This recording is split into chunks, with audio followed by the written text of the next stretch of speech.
Welcome to episode 343 of the Defensive Security Podcast. My name is Jerry Bell, and joining me today, as always, is the wonderful, the grand Mr. Andrew Callett. Hello, Jerry. How are you, sir? I am awesome. How are you? Doing well. I am staying alive, getting through the craziness that is. Good to hear. It's always good to see you. Thanks, you too, man. You're very complimentary today. My wife must have sent you a check or something. I don't know, but thank you. Yeah, I got to make money somehow. Anyway, Yes. Speaking of money, good segue there. Good segue. Thank you to all of our Patreon sponsors. Thank you very much. Just a quick reminder, if you want to get access to our content a week ahead of everybody else, you can do that by becoming a subscriber. Just go to our Patreon site. It's patreon.com/defensivesec, and you will see both the audio and video versions of the show. And then moving on, somewhat related, just a quick reminder that the thoughts and opinions we express here can sometimes be controversial, maybe, and spicy. And I suspect that today might be particularly so. They are ours and not those of our employers. So please don't harass our employers because of our bad takes. Sure, it's not their fault. They probably tried to stop us and we didn't listen. That's right. But hey, by the way, thanks to our Patreon folks. They're amazing. Yes. You guys help put this show together. Thank you. All right. So moving on to our first story. This one comes from Dark Reading, and the title here is "More Attackers Are Logging In, Not Breaking In." So, it's an interesting situation that, like, we've been doing this show for a long time, and it's like a pendulum that kind of swings in multiple different directions. Sometimes it's phishing attacks. Sometimes it's, the predominant method of entry is exploiting infrastructure vulnerabilities. Sometimes it's client vulnerabilities. Sometimes it's phishing. But this new research coming out of Recorded Future is pointing out that, we're seeing the pendulum swing in the direction of most attacks happening as a result of stolen credentials. And so, as the title would imply, the bad guys are, they're not breaking in anymore. They're stealing credentials, and they're logging in a way that makes them kind of indistinguishable. I'll put a asterisk on that from normal users. And the asterisk, by the way, is that they're probably not coming from the same sources that you would expect your normal person to come from. So there you have it. Usually.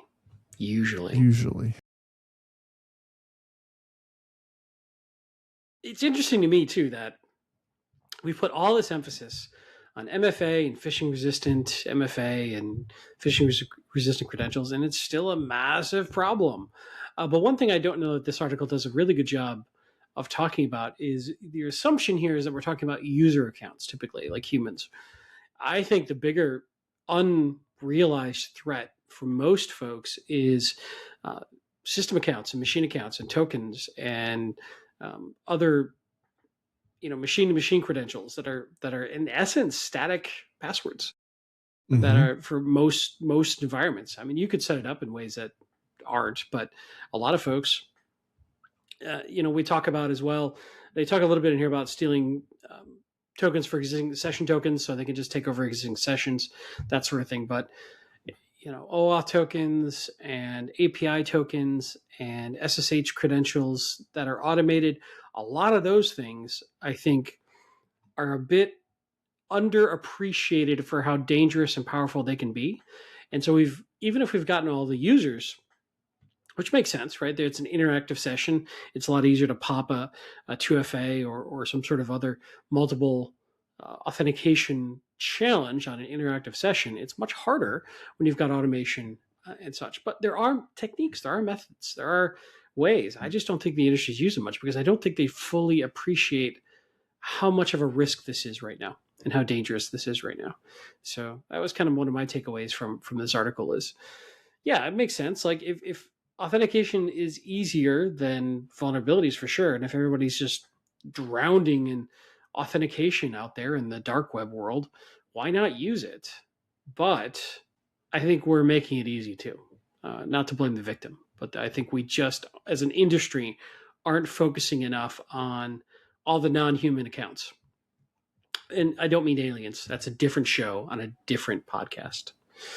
I mean, yeah, paranormal security podcast. Yep. Okay. which I'm we'll also record happy that to one speak next. to. Right. Yeah. I'm happy to go down that rabbit hole. Crop circles are up. Okay. Well, go ahead. I think cattle mutilations are down though. Which is good. So those are always sad. All right. So Record a Future identified that there were about 50% more compromised credentials in their assessment in the second half of 2025 as compared to the first half. And in particular, the fourth quarter was 90% higher than the first quarter. And what they're describing is, at least they're theorizing that the reason for that growth is that there's been an industrialization, as they describe it, of infostealer malware and malware as a service and an AI-enabled phishing and social engineering. And so I think what's happening, because those tools and capabilities are becoming so pervasive and well refined, I don't know that it's because, I don't know that the shift in tactics is happening because it's becoming harder to exploit vulnerabilities. I think it's kind of the opposite. It's becoming easier to exploit stolen credentials because there's just more stolen credentials to be had due to the rise in sophistication and availability of the tools. And so I would agree. They go on to say that 2/3 of the credentials they looked at in their sample set were associated with like enterprise logins. So things like Okta and Microsoft Azure and corporate VPNs. So it kind of tells you what they're, what these criminals are really focusing on, and not surprising at all. Did you go on to say, by the way, you kind of alluded to this, maybe more than alluded, that about out of just under 1 billion credentials that they looked at, about 31% of them included active session cookies, which means that if that session is still valid, or at least for some period of time after the attack happened, presumably that cookie would allow an attacker, in absence of other access policies, would allow an attacker to mimic the victim user without having to figure out how to bypass MFA, because they have a valid token. And so that's one of the big challenges, I think, is that how not only do we have to worry about kind of all the normal basics, plus the things that you mentioned, like OAuth tokens and JWT tokens and IAM keys, and all of the emerging stuff that is becoming a big problem, being packed into code and GitHub repos. We also have to worry about these session keys getting stolen. Now, I think in most instances, and they don't talk about this, but I think in most instances those are stolen as a result of those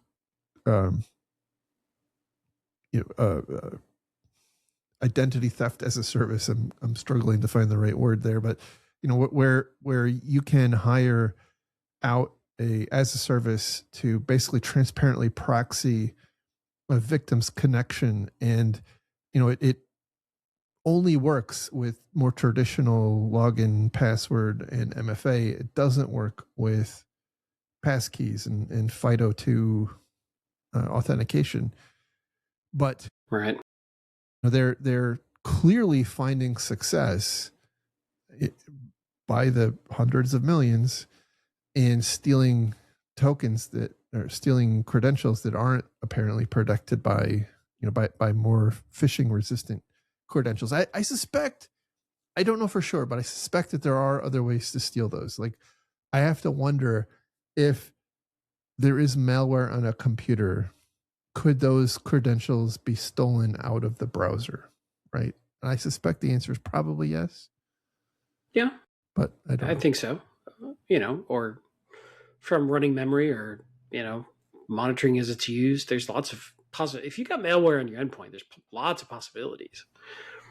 The question is, how do I, as a defender, degrade the usefulness of that token or that password or that credential if taken off system? And that's a very situational question. It really depends on, and there's plenty of solves. I just don't think we've got a lot of investment or focus on it. And these things are difficult to get right. These things are complicated. These things take a lot of energy and time. And if most companies are like the companies I've worked for, they're not investing a ton of extra time for theoreticals when it comes to security. They're typically understaffed, overworked, and just trying to keep up with the basics. Yeah, and I would say additionally, adding in addition to the cost and investment, it also adds friction to the process, right? A lot of times these things add some negative impact to the user experience, which is when you stack all of that on top of it, and it looks like to a business leader like a theoretical problem that your security team is trying to push. I can absolutely see how it just gets pushed to the back. Yeah. So this is why we need. This is why we need another compliance framework. Absolutely. I do think that there are some tools out there, and I'm thinking of things like conditional access policies, but those are very specific to Microsoft, and I don't know that there's great answers in other environments. So I'm not trying to be a shill for Microsoft.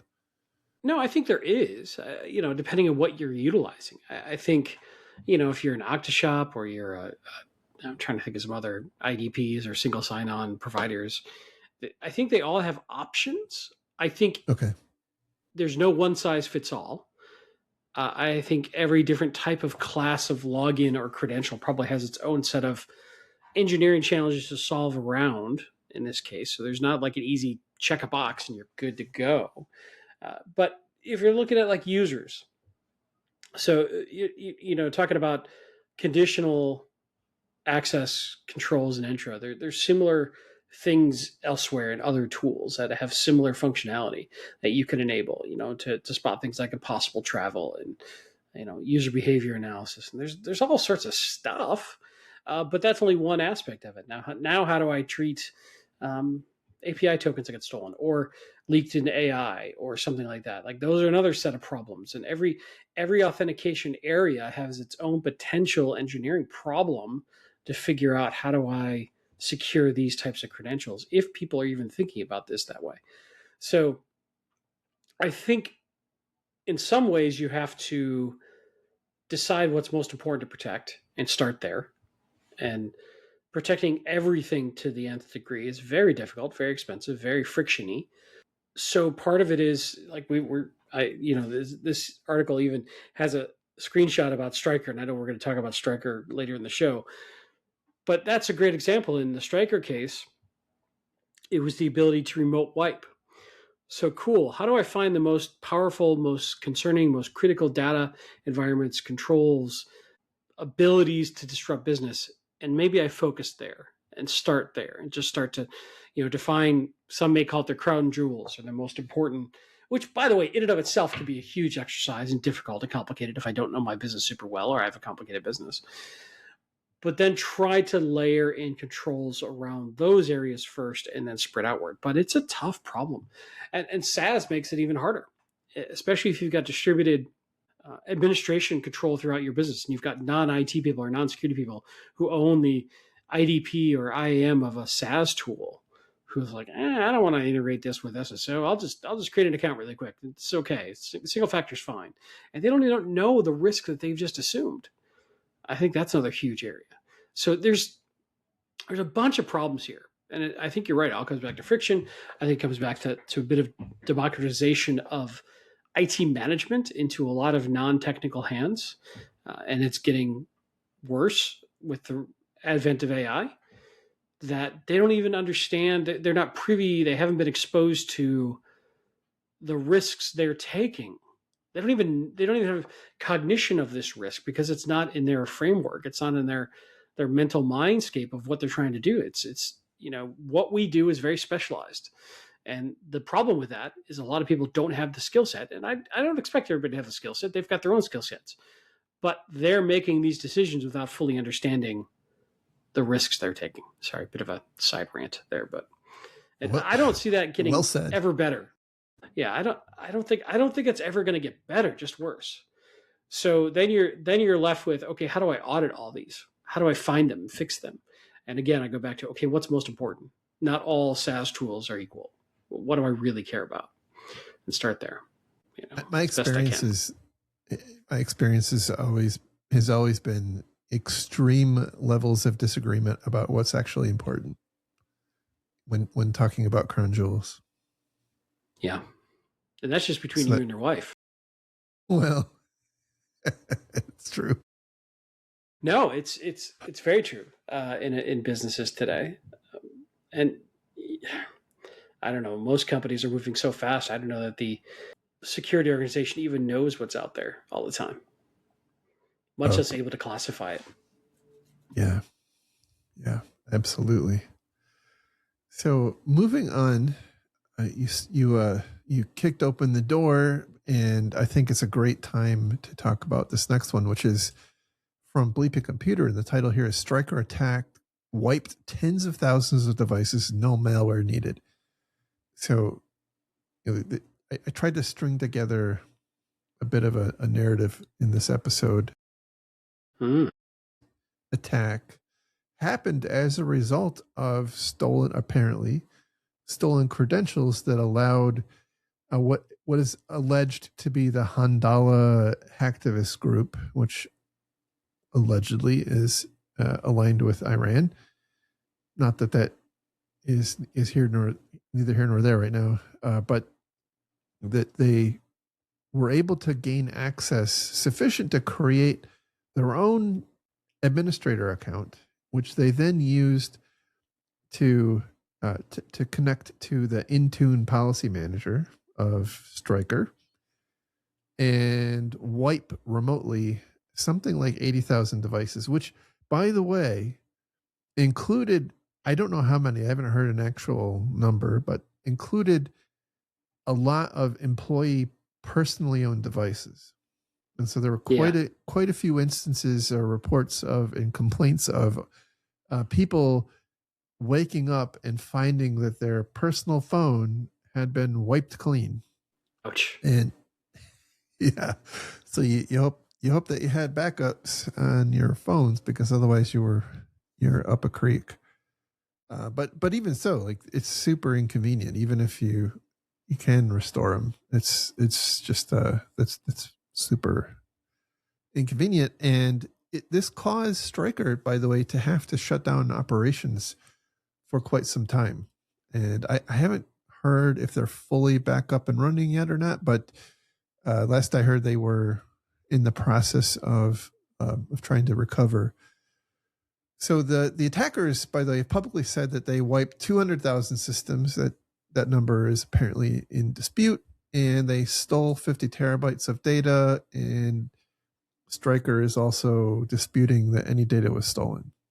So there's hard to say exactly what happened, but I thought the interesting part of this is, this is another example, kind of recent high profile example of how the problem we just spoke about is manifesting in an actual attack. I think that this is actually happening quite a lot. Not the facts that are happening here, but I think we're seeing a lot of of attacks happening with stolen credentials. I mean, just for my own point, right? I run infosec.exchange.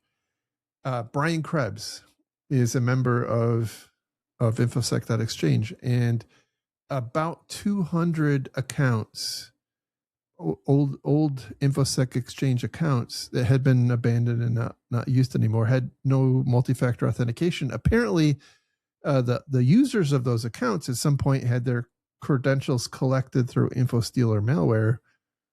You know, I don't know how that happened on their laptop, or they were phished, or passwords were used or whatnot. But anyway, the adversary, after Krebs wrote a negative story about one of the, I think it was a ransomware actor. I don't recall what the exact situation was, but anyway, this actor just kept systematically logging into these compromised accounts and harassing him, like for rude, for a long time.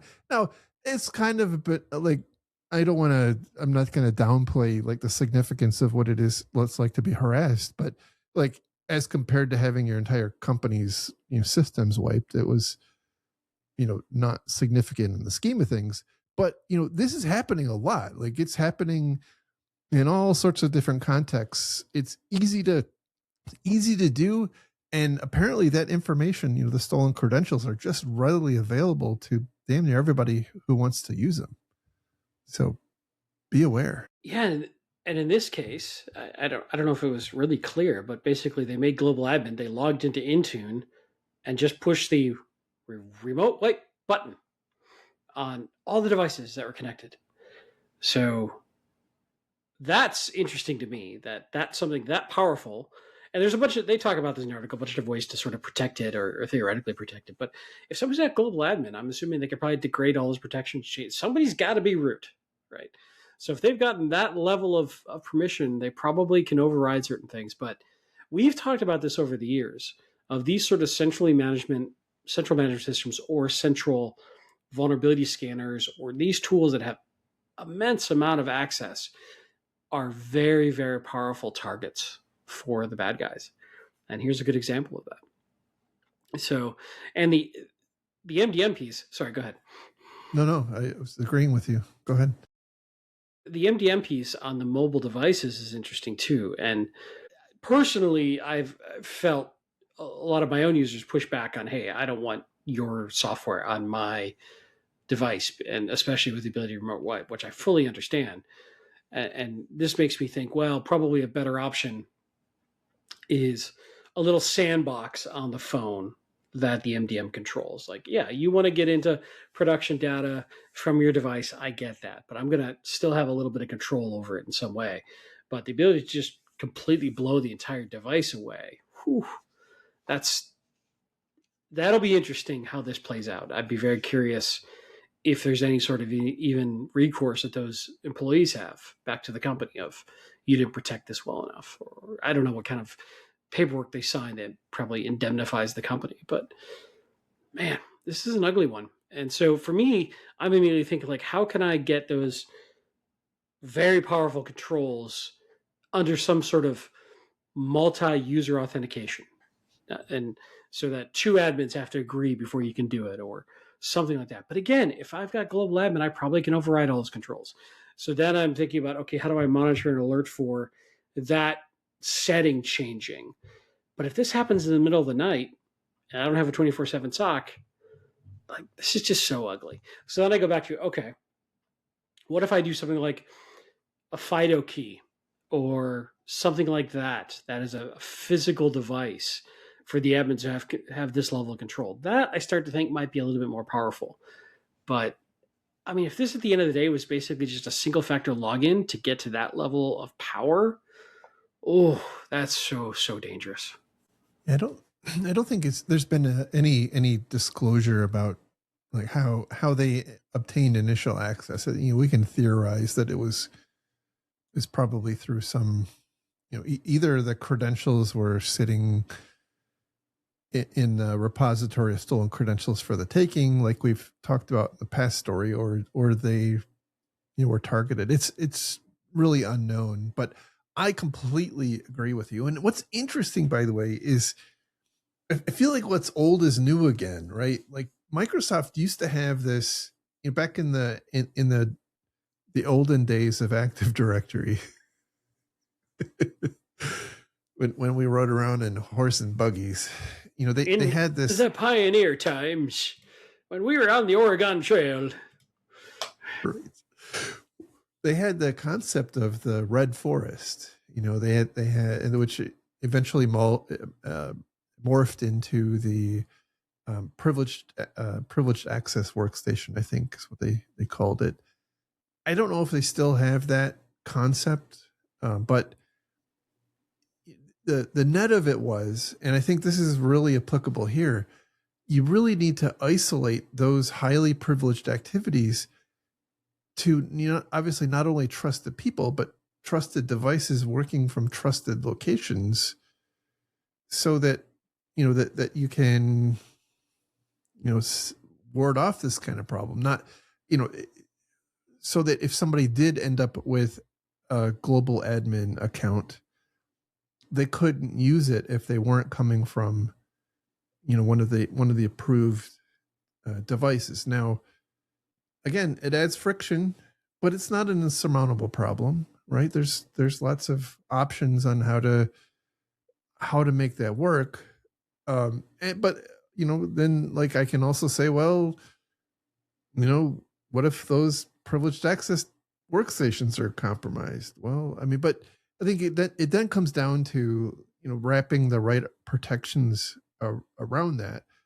I just think that, like, the fact that this happened in the way that it happened tells me that there wasn't a great set of controls around how those administrative functions were being handled. And I don't think it's specific to the MDM. Like, I think it goes much deeper than the MDM. I think the MDM or Intune was a symptom of a deeper problem that led to this. And so, by the way, I want to go back to something you said a minute ago. You were talking about the little enclave on the device. Actually, Intune provides that. I think it's their mobile application management, where you can have like you can only access your mail and other company functions inside of a little container, and the company can, like, wipe that container off of your device, but not the whole device. So that's an option. I think there's other providers that do that as well. So something to look into. But by the way, if you're wondering, Jerry, how do I secure Intune? Jerry, how do I secure Intune? Thank you for asking, because now CISA, well, I guess the people who are left and apparently not getting paid, have published an advisory alerting people that they need to harden their endpoint management. So the title, this is actually from CSO Online. The title here is CISA urges IT to harden endpoint management systems after a cyber attack by pro-Iranian group. So they're just doing our job for us. Look, they just jumped in, just telling people what they should be coming to this show to find out about. CISA's out there stealing our thunder. Fine. Yeah, they should just say, like, go listen to episode 343. Right. And you'll be good. Think, if you would donate more money to Trump, we could have that kind of promotional opportunity. But no, you want to be all ethical. I can't afford the little gold trinket to take to the White House. I'll work on it though. Anyway, so before we go too much further, go ahead. Let me just say one thing. Yeah. I was realizing I might have sounded a little too harsh on Stryker. They are the victim. Like, they didn't ask for this. It's not their fault. I'm not trying to blame Stryker. It's a terrible situation they've gone through. I'm more just like, hey, what can we learn from it? I'm not trying to be like Stryker screwed up, just for the record. I don't know that one way or the other. Also, to be fair. Oh, it's a good point. It's a very good point. They are the victim, and at the same time, it did happen, right? So I think the intention here is to figure out, to the best we can, how do we avoid that? And I would say, it's pretty clear to me a key way of avoiding that is putting better controls around your administrative accounts. Yes. Which, interestingly, they don't actually talk about in this article. So they do mention that they, obviously so there's 3 primary recommendations. And I'll just read them and then we can talk about them. So recommendation number 1 is to use principles of least privilege access when designing your administrative roles for endpoint management.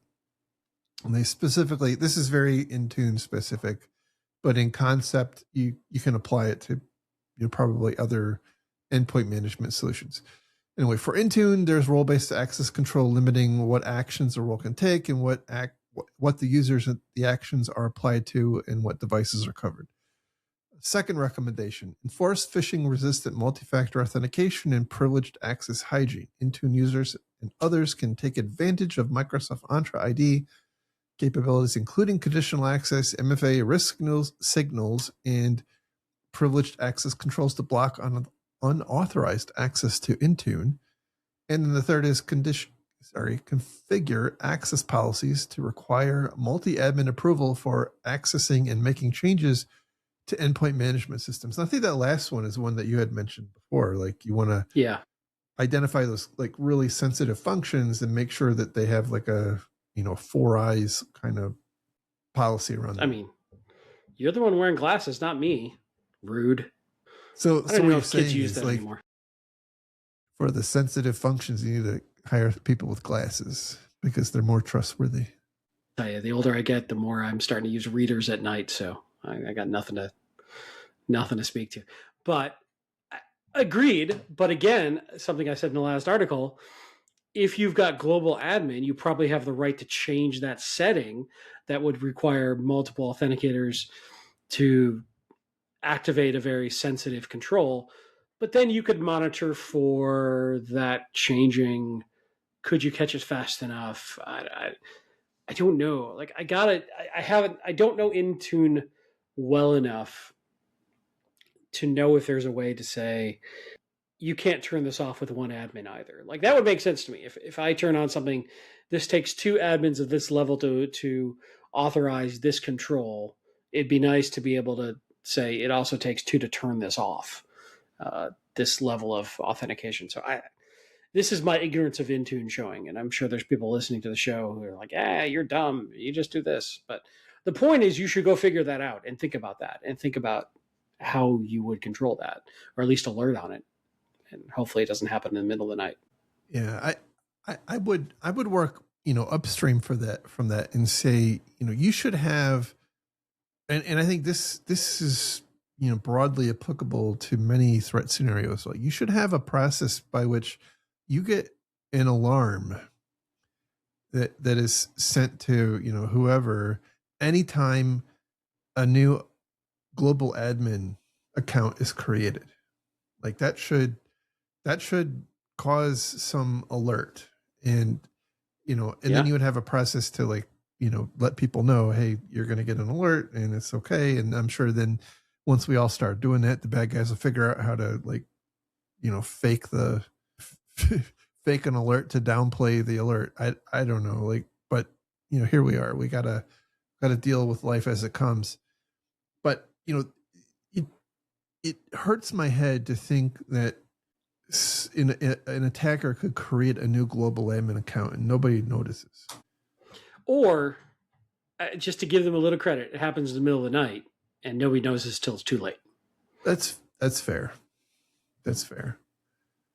Some of us like to sleep, sir. Some of us have insomnia, sir. You should assign the insomniacs to be the ones to get those alerts. That is the winning strategy. That is 10x, 100x thought leadership right there.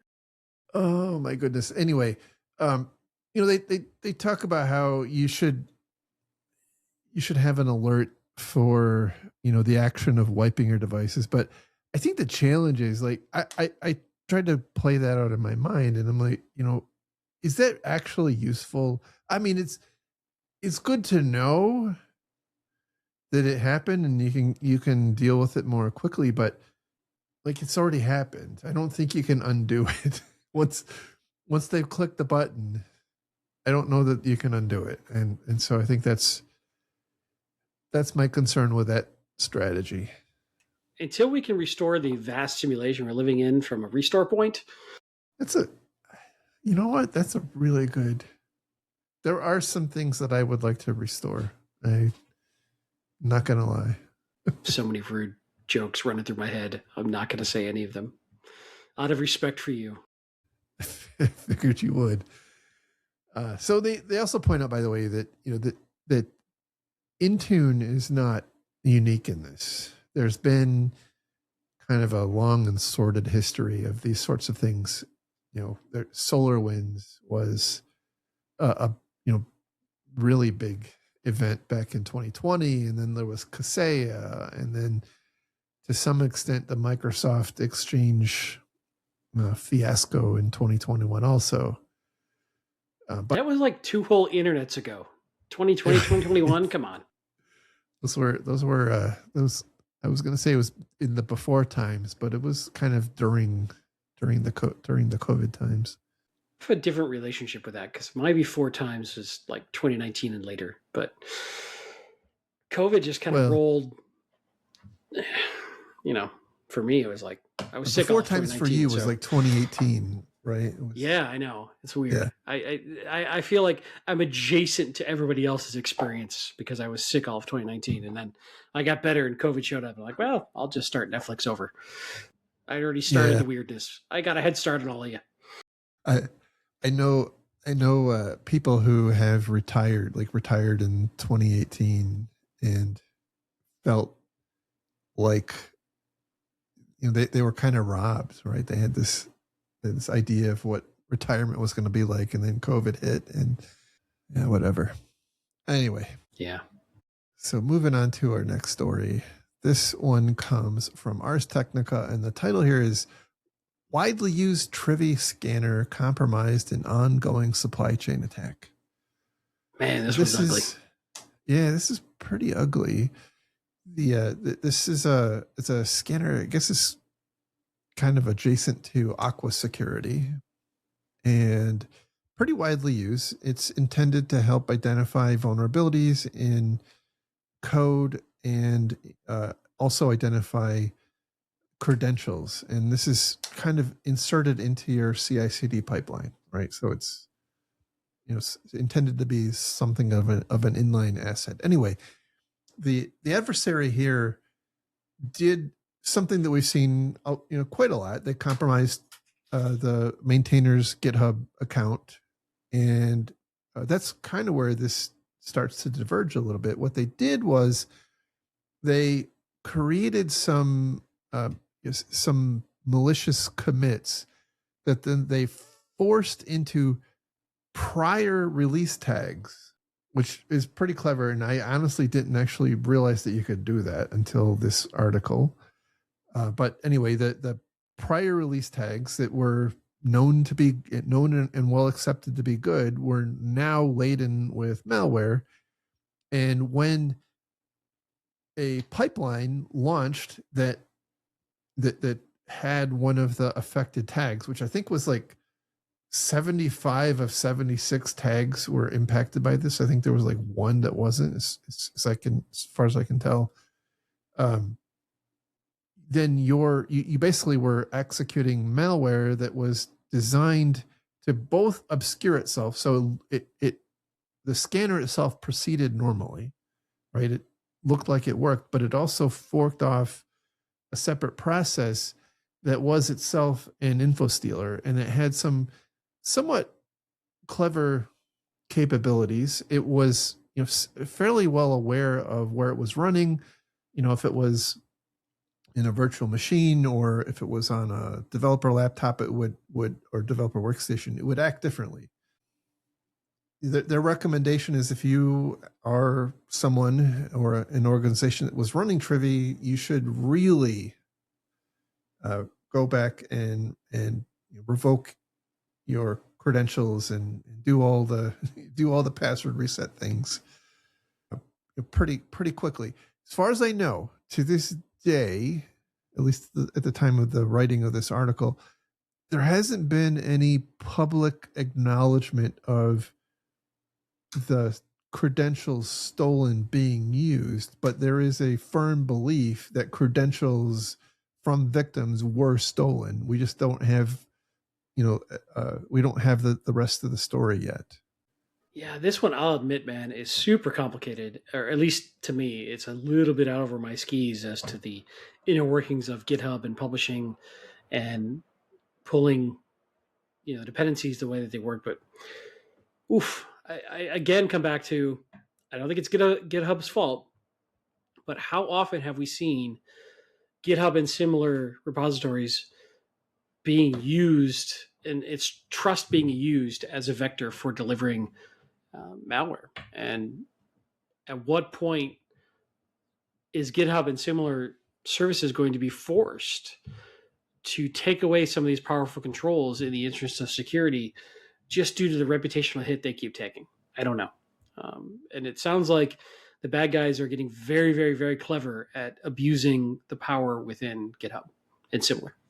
It's pretty clear to me that there are some frustrated former DevOps people who have turned to the dark side because I think if you're DevOps by default, you're frustrated. I think that's just comes with the job, kind of like being in security. Perhaps, but maybe you've been let go and haven't been able to find a new job, and so now you've got to make ends meet, and you are moonlighting, as it were. So anyway, this malware is believed to be stealing GitHub tokens, cloud credentials, SSH keys, Kubernetes tokens, and quote whatever other secrets may live there, being in the code pipeline. And once those are found, the malware then encrypts the data and sends it to an attacker-controlled server. Now, I've been thinking about this, and security. I mean, everything we talk about is a trade-off between like usability and security and whatnot.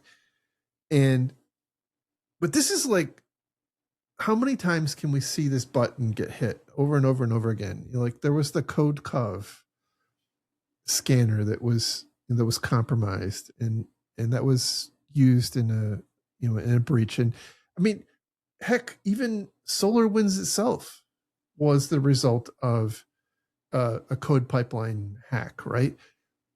I think one of the things that we have to recognize at some point is that these code pipelines aren't like a lab, right? They're not like a playpen. They are themselves something that needs to be highly secured. At least, in my view, in Jerryland, they really need to be highly secured. Do they really need to be able to make arbitrary outbound command or outbound connections? Like, should systems in your pipeline be able to exfiltrate encrypted credentials to some arbitrary site on the internet? I personally don't think so. Clearly, yes, based on how often it happens. There's a lot of ways to mitigate this. You can have, you can put this into an access controlled environment that doesn't have inbound and outbound access. You have an artifact repository that you have your code repo make all of its calls to your pipeline make all of its calls to collecting whatever code it needs. It doesn't go to github.com. It's pointing to your internal repository.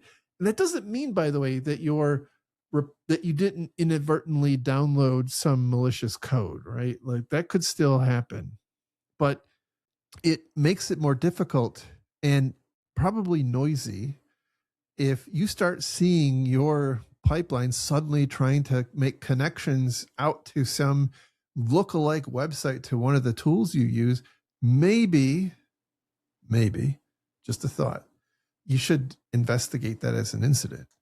I got enough other stuff to do, man. Now, in the case of SolarWinds, they tainted the product itself, right? So like it wasn't that they were exfiltrating stuff out of the pipeline. It was more that they had broken in and gotten control and the ability to add code into their pipeline.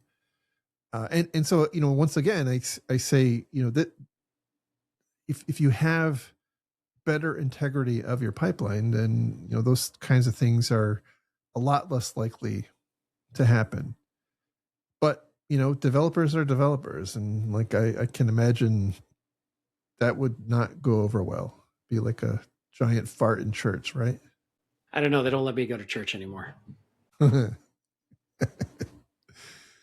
right. So, anyway. By the way, speaking of Jerryland, is the dinosaur ride coming back or not? That was my favorite. Once the county gives us a clear, a clearance after that unfortunate accident, it'll be back running. Look, it was unfortunate, but a lot of children live past the age of 10. Some aren't going to make it. It's, there's some level of acceptable loss. That was my take. But like, no, that's not the way I should think about it. Anyway, 98% of people survive. I think that's a hell of a win rate. Almost everybody. All the strong ones survive. Just helping the gene pool. This is going to get us some angry letters. It's either some laughs or some angry emails, and nothing in the middle, I'm sure. All right. So there's an interesting data point pointed out by one of the companies, and I think the maintainer kind of parsing this, putting the situation that happened together. And it appears like the initial compromise, it's a little unclear exactly what credential was stolen that allowed the initial takeover. But apparently the maintainer recognized that it had happened, and they rotated what they thought was all of the credentials involved, but it wasn't. They apparently, again, it doesn't delineate what they did rotate versus what they didn't. But the point, what they're saying is that, and this is a quote, Shakuri, who I think is the maintainer of the application or of the repo, said maintainers rotated tokens and other secrets in response to the breach they detected, but the process wasn't fully atomic, meaning it didn't thoroughly remove credential artifacts such as API keys, certificates, passwords to ensure they couldn't be reused maliciously. So I think, if I read that, when the bad guy got in there, they ransacked the place and took other credentials, and I'm assuming it was probably some API keys and maybe other passwords that were somewhere in the repository that were perhaps not public, and those were not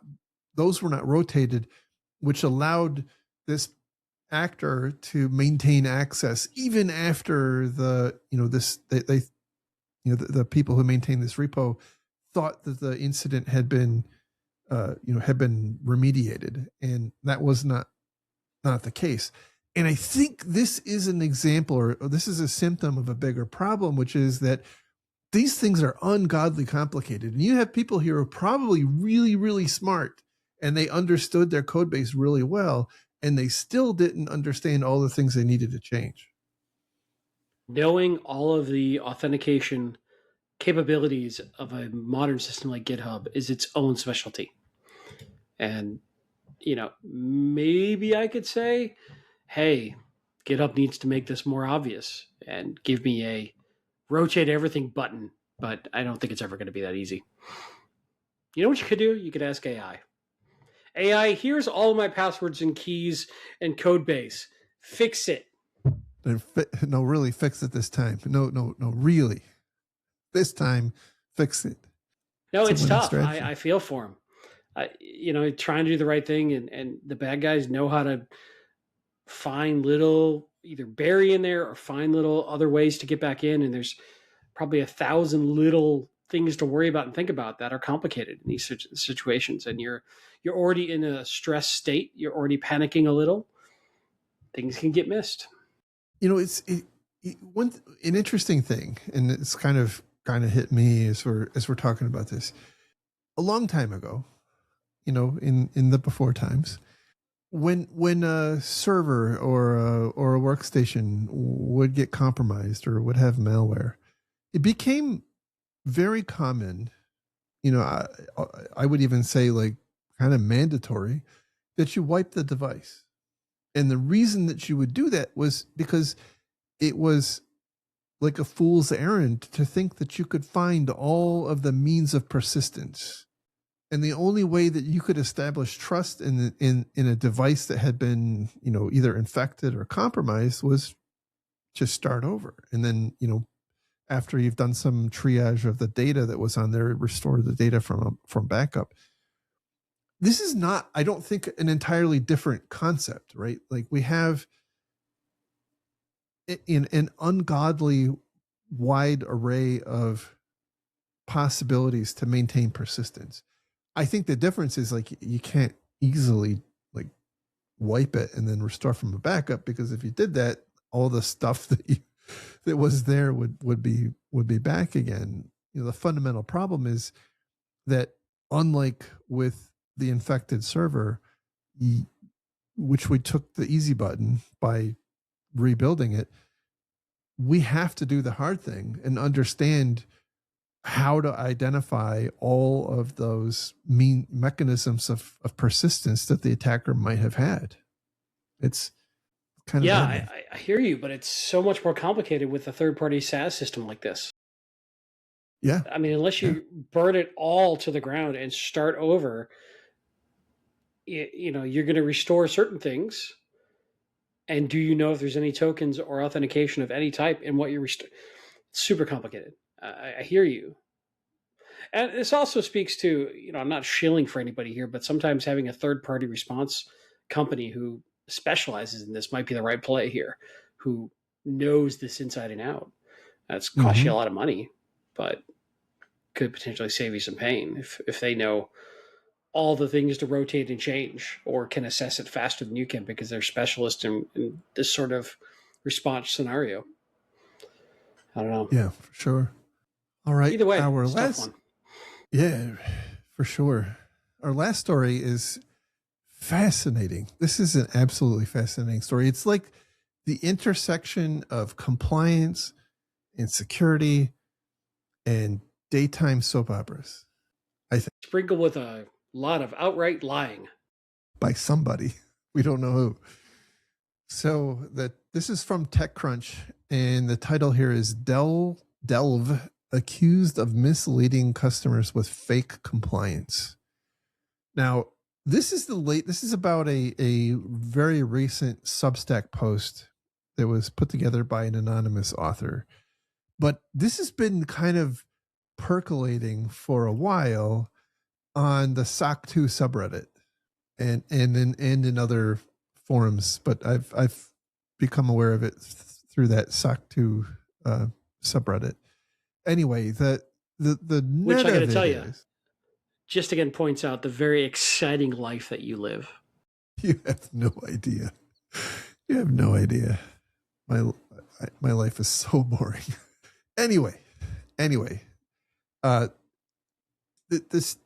deal here is, everybody and their dog who runs some sort of an IT service, of which there are many, knows that they really need a SOC 2. Like, it's kind of become the de facto standard.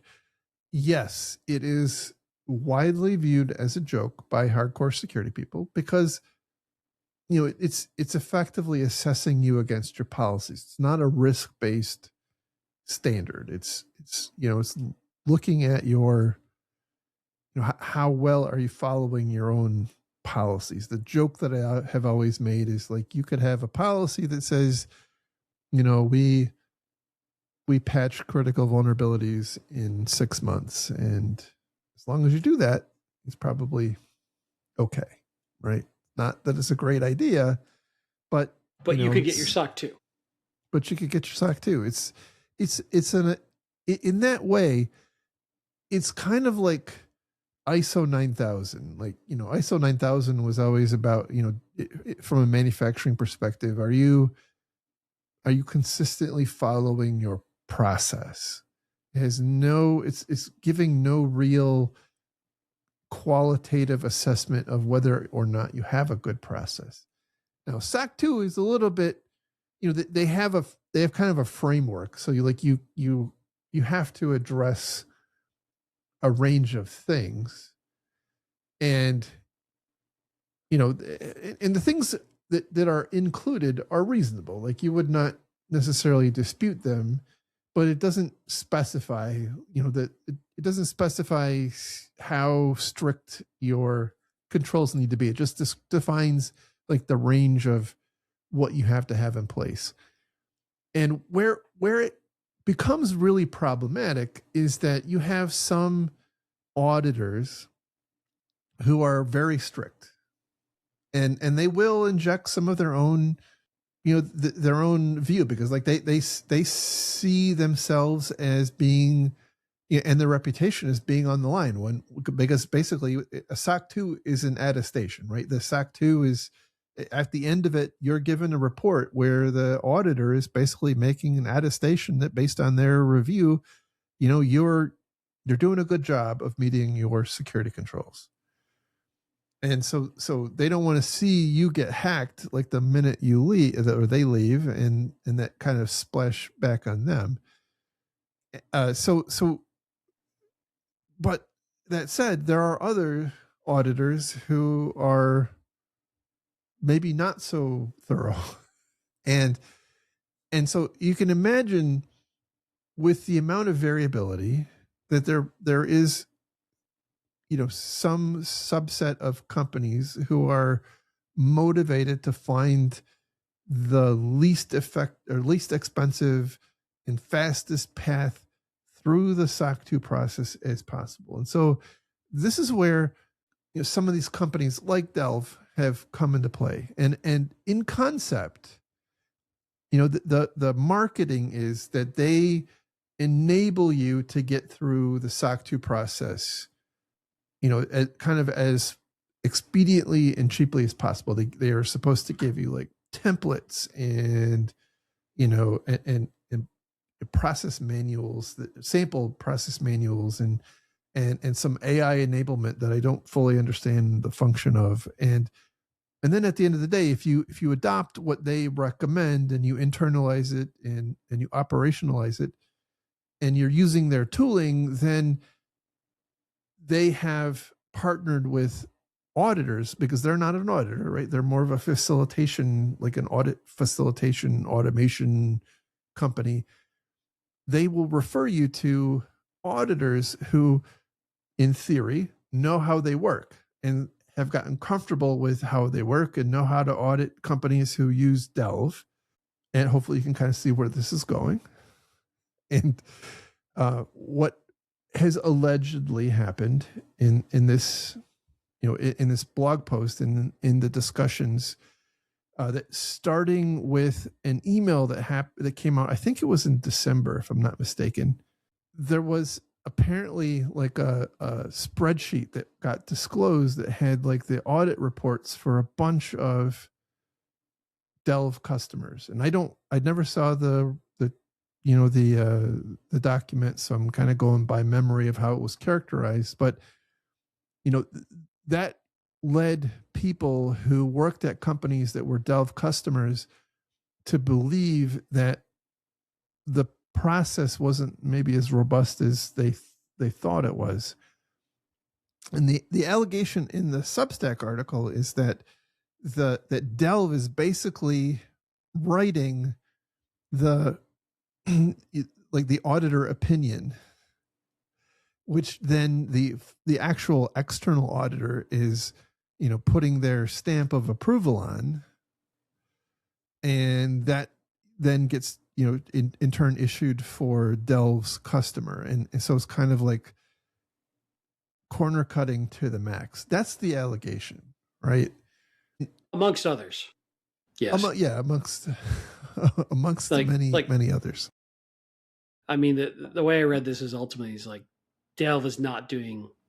I want to be careful. The allegation says, as I interpret it, that Delve is not giving valid, appropriate, useful reports, and that they are willing and able to facilitate their customers not actually doing the work to truly be compliant with whatever regiment, but basically rubber stamping reports for a fee.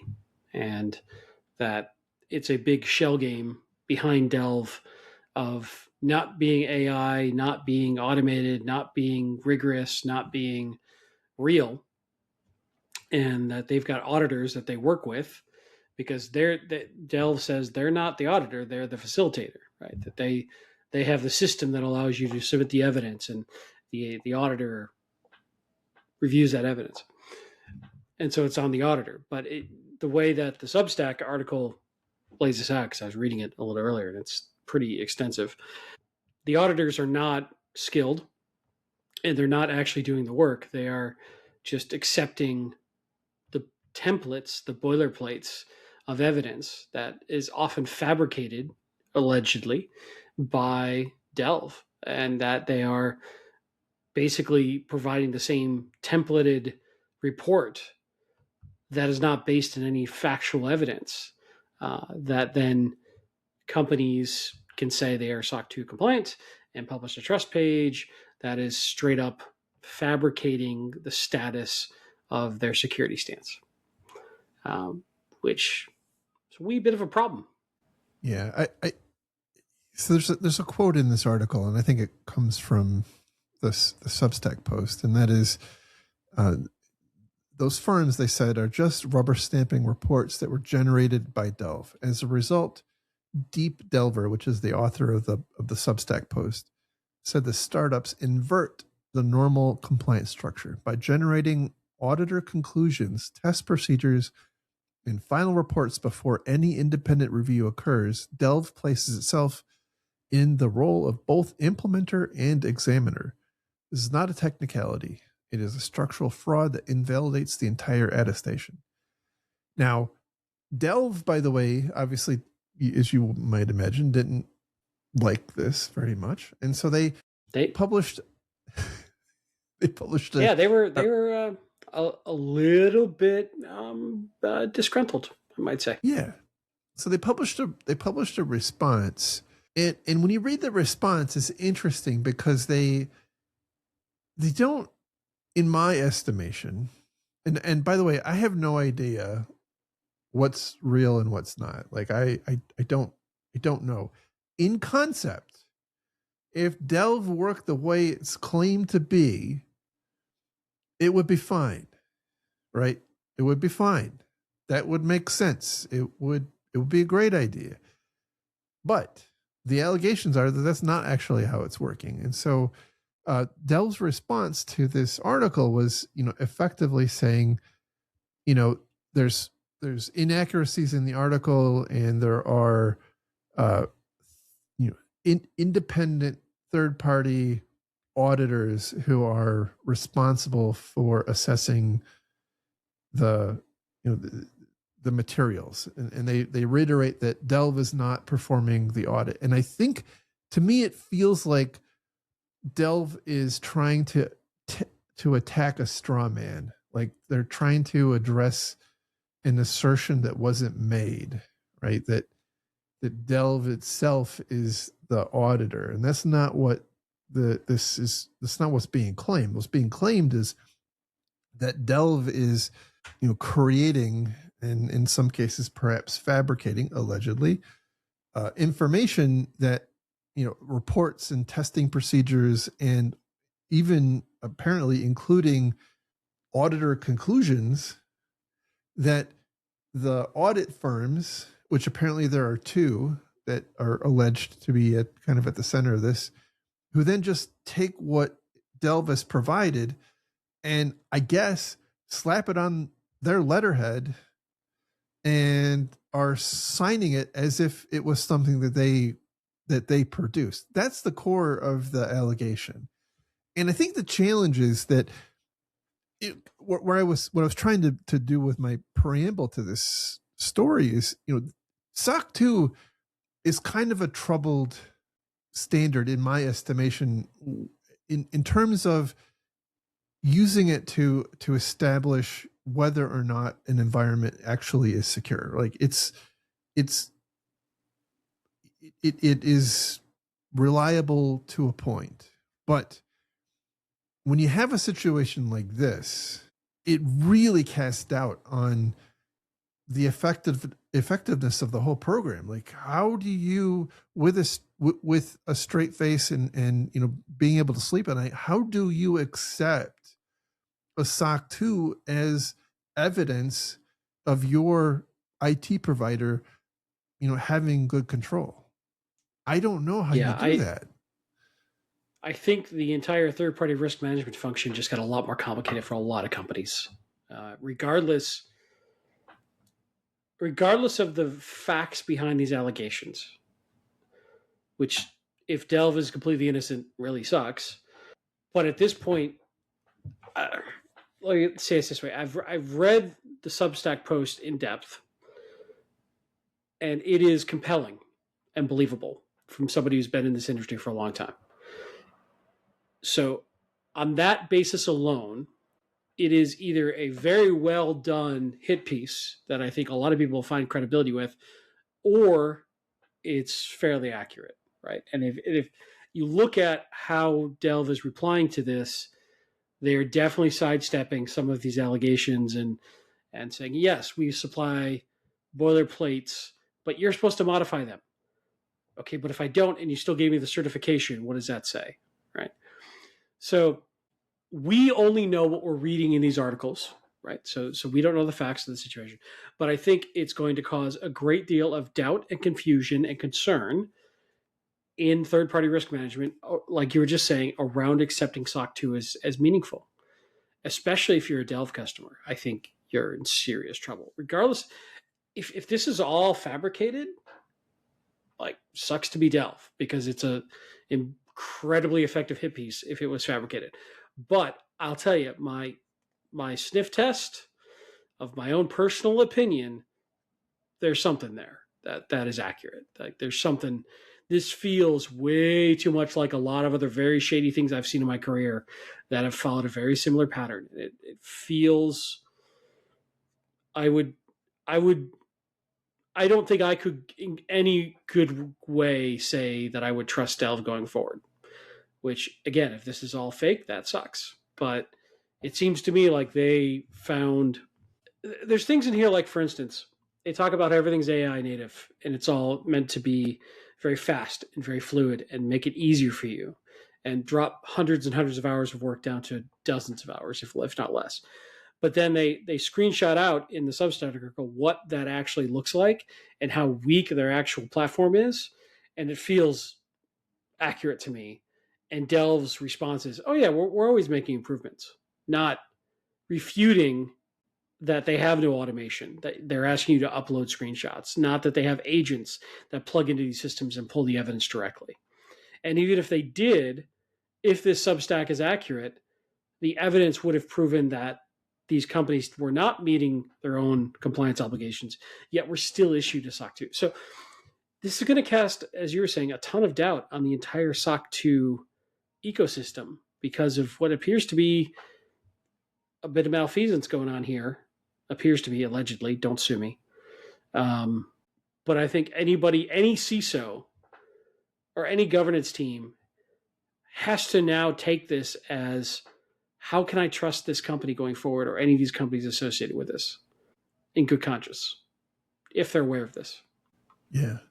There's another aspect to this that I haven't really seen discussed. All of the focal point, like the lightning rod is attached to the top of Delve's building, and they are taking the lightning strikes. But, Delve is itself not, they're not an accredited SOC 2 auditor, and they don't claim to be. There's the one of the allegations is that they're writing the audit opinions, but you have to think that at some level, the auditors who are, again, allegedly in cahoots with Delve are, perhaps at least, if not more, as responsible for this. They're the ones I think that are going to end up at some point getting zapped. Now, what happens to Delve? I don't, if the allegations are true, I don't know for sure. But like, it's not like you can strip away their right to audit SOC 2 because that's not what they do. And then, the other part is, I don't know how long this company's been around. I think it's been around for a little while, and they have a fair number of customers.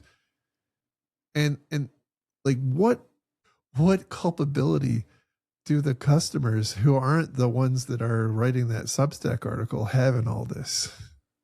Right? Like, as in they knew that the evidence was fabricated and they accepted it. Yeah. I mean, that's a very good question, right? If you're a CISO and you know that you're using a shady outfit to get a rubber stamp SOC 2 just to get business, where are you in this situation? Right. The whole way through seems very problematic. And I think that's starting with the auditors. I remember working with a CISO, and I won't name names because I don't want to get sued, but he straight up fabricated evidence to federal auditors and thought it was a game. He just wanted to screw with the auditors and prove that he was right or that he was winning. He didn't care who was right or wrong, that he beat them. And he did that by, in part fabricating evidence, and had no qualms about that whatsoever. And that's bad. Really bad. Yeah, very bad. And he had other bad traits. Don't do that.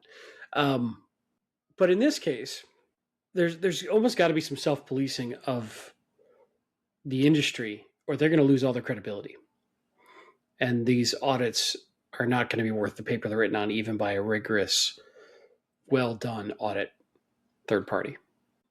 Maybe.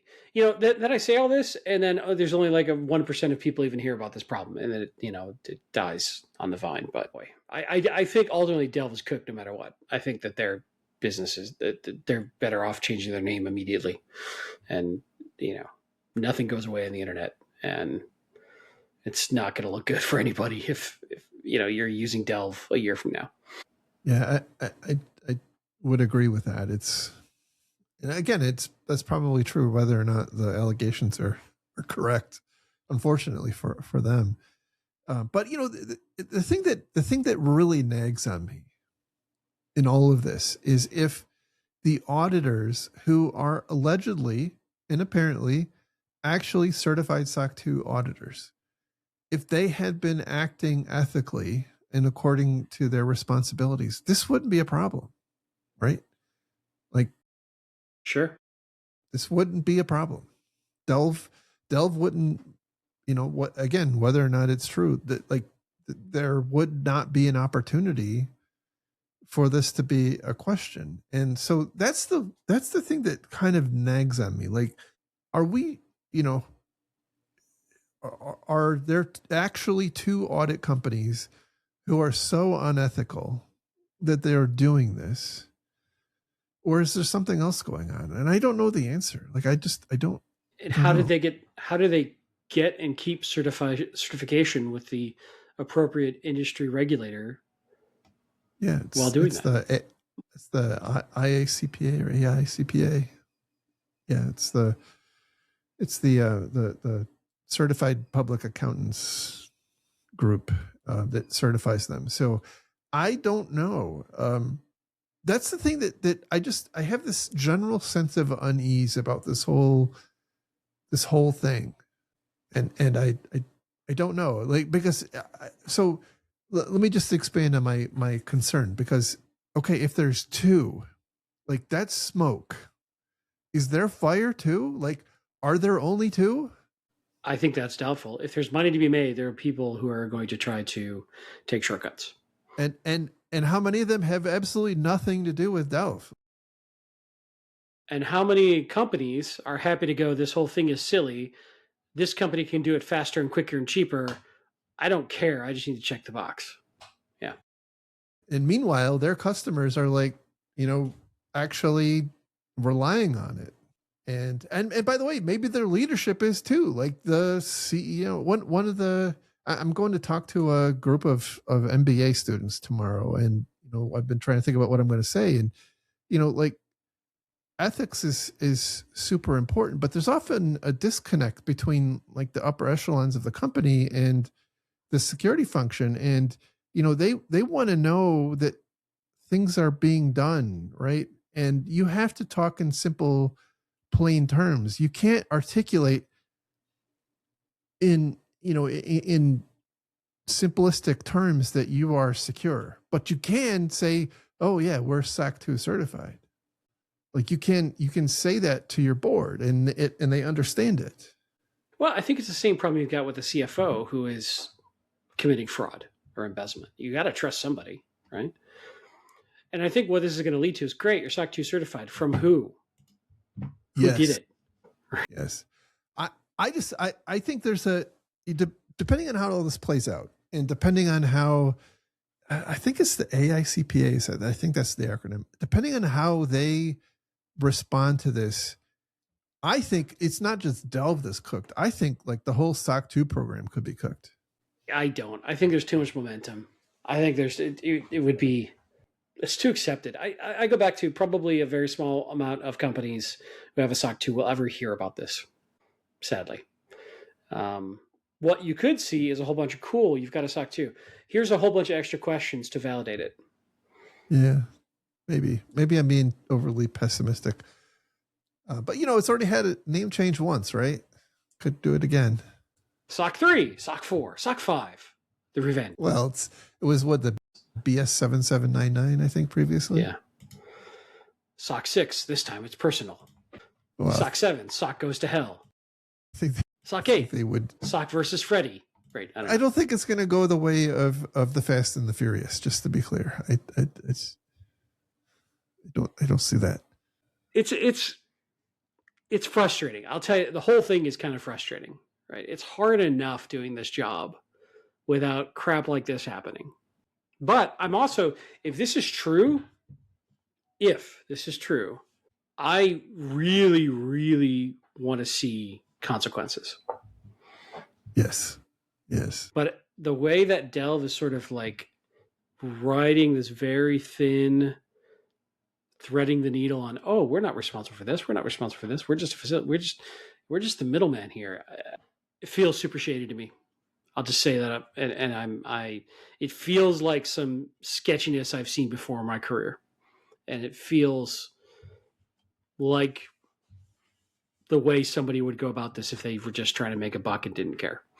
Yeah, it is interesting that Delve is not hitting the allegations more head on if they weren't true. It does feel like they're trying to skirt the issue a little bit. So anyway, we don't know. It'll be interesting. This has been unfolding. It's some exciting drama that will probably have some consequence in the future, and we'll keep an eye on it. But not everything is super boring in this world. Sometimes you get these little bits of intrigue and mystery. This is what you call it. We got to get you out more, sir. I'm old. Come on. Can you imagine? I have this brilliant idea. Think Matlock or Murder, She Wrote, but for compliance. Did you really patch that server, sir? Tested, he wrote. Could be the name.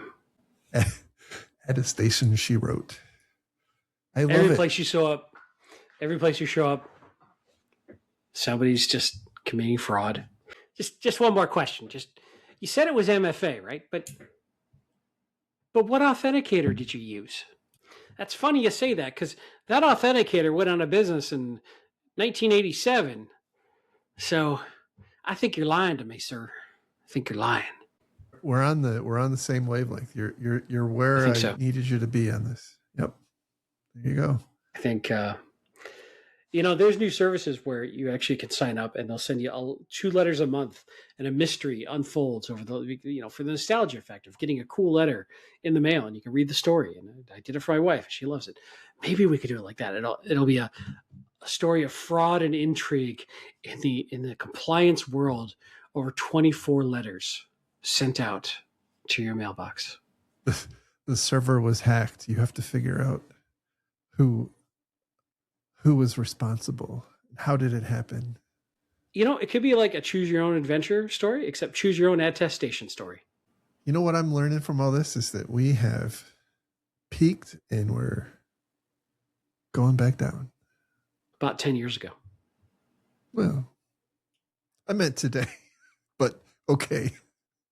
I'll go with it too. All right. You need me in that GDPR. You want me on that GDPR. You can't handle the SOC 2. You good auditors. There you go. Holding the line against lying. I don't know. I got nothing. I got to work on something. All right. Well, I don't think anybody's left listening, but in case you are, you can find links to all the stories we talked about on our website. Just go to defensivesecurity.org and look for episode 343. And by the way, just a quick reminder that the most amazing YouTube channel that was ever conceived of is actually hosting our podcast. As certified by Delve. Oh, Jesus. You went there, didn't you? I did. I'm sorry. Allegedly. It's all alleged. Anyway, once again, the YouTube handle is at Defensive Podcasts. It's an amazing place. It's like Tahiti. Magical even. Yep. You can donate to support our wonderful little thing, and so that you can keep hearing our great ideas. Like, I mean, I doubt very much that any of you who are still listening has ever heard the idea of a Murder, She Wrote / Matlock blend focused on compliance before. This is the value we deliver. It's the value we deliver. It's innovation, man. It's innovation. Thought leadership. Yep. So I think, by the way, go ahead. For our next show, we've got to come up with a fake trailer for this new show coming to CBS. All right. Well, we'll work on a script. You can find me. If people want to complain about anything that you've said, where can they do that? Get in line. I'm on X and infosec.exchange at Lerg, Lerg. All right, awesome. And I'm at Jerry at infosec.exchange. And with that, we will talk again next week. I will actually be home next week, so that'll happen. Although I will be finding out the gender of my grandkid. I almost said grandson. I actually don't know what gender it is. Granddaughter, grandson. I'll find out next week. So there you go. That's exciting, dude. And it's frightening to me that all my friends are now having grandchildren. I have gotten old. Yes, I've been meaning to talk to you about how old you've gotten. How old I am? Yeah. I'm aware. Well, that's good. It's good that you know. As they used to say, knowing is half the battle. I think we should just end this painful outro as quick as we can. Bye-bye. See you, bye.